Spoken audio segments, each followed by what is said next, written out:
Hey, it's Lisa Selthofer from Spot on Agility. How are you? And today I'm going to answer the question, what if your dog swings wide around agility jumps? Okay, so while out on course, the dog actually continues to swing wide around the actual jumps. So from a trainer's point of view, there's one of three things that I would look at, either physical, or it has to do with the agility training, or it has to do with distractions. Those would be my top three first items that I would look into. Physical would be first because that's the dog's well-being.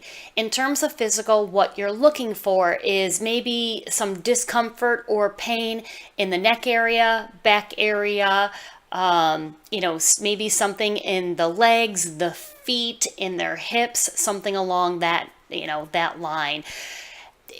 Those types of injuries can be challenging to diagnose, and especially soft tissue injuries. But I would definitely be looking at that first. The other item that I would look at is eyes. Make sure that they actually have the depth perception and that they can see okay. I recall a story where, or I should say, I recall a time while judging that there was a dog who was running, a larger dog, and every once in a while I would see a kind of a strange giddy up in his stride. And it wasn't enough to call them for being lame, but it was enough that it would catch my attention, and then the dog would go back to being fine. And I did say something to the handler after the run, and they were pretty nervous about that. And they were like, no, my dog is fine. And I just said, well, you might want to check their feet, their pads, the paws. It just seems like there was something going on there. And later the handler did come back to me, and in fact there was a burr that had gotten buried deep in the paw, and they did find that. So it's always the strange things that you just don't know about. So that's the first thing that I would do. I would probably get with a professional on that if there was some concern on that. Some items that can give you a hint there's something going on physically is if a dog starts to stutter step before a jump, there's generally something going on there. It's physical. Maybe their eyesight isn't so good. Especially if you notice, like at spread jumps, that that behavior consistently happens. Also, if they tend to look at the jump and then look away, that says to me that there's something that the dog feels uncomfortable about and, chooses not to approach that obstacle or take it. The other thing is sometimes the dog will approach a jump at an odd angle, especially if they're compensating for something physically. Again, I am not a vet. I'm not a vet tech. I am a trainer. And these are just some of the things that I've noticed over the last years, that those subtle signals that dogs do to show us that there's some sort of discomfort. Okay, so now let's go on to the next point, training.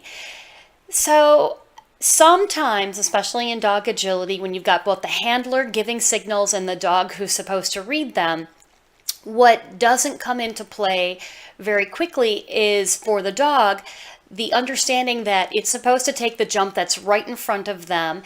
And so therefore they may go wide due to something that perhaps the handler is doing, or the dog has not yet learned that they're supposed to stay on a very specific path and to check in with the handler in between the obstacles to take the next obstacle. So training can be very different parts. It can be possibly that the handler is disengaging with the dog. It could be that the handler is late, or it could be that the dog has not yet learned what agility truly is. In the case of the question, they said, okay, well, what happens if the dog, goes wide from jumps and then sniffs? The sniffing in this case could be that the dog is suddenly kind of like, oh, I knew I was supposed to do something, and the sniffing is in response to the handler.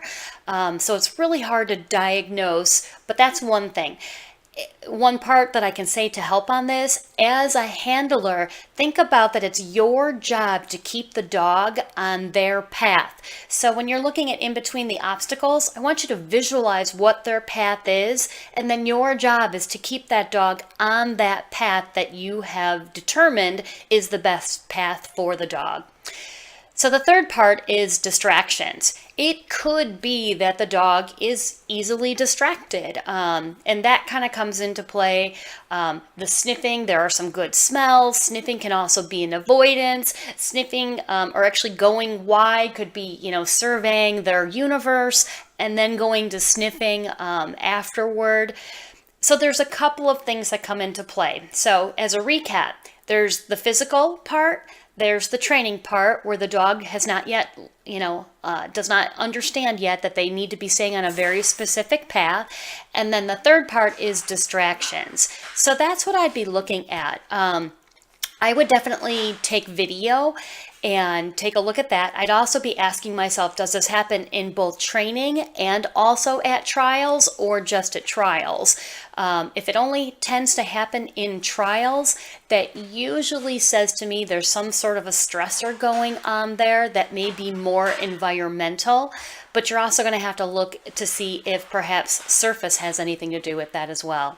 So I hope that was a bit of a help, and as always, happy handling, everyone, and I hope you have a great weekend. Thanks so much. I'll talk to you soon. Oh, yes, and as always, keep the questions coming. You can contact me at lisa@spotonagility.com. Thanks again, and have a good one. Bye.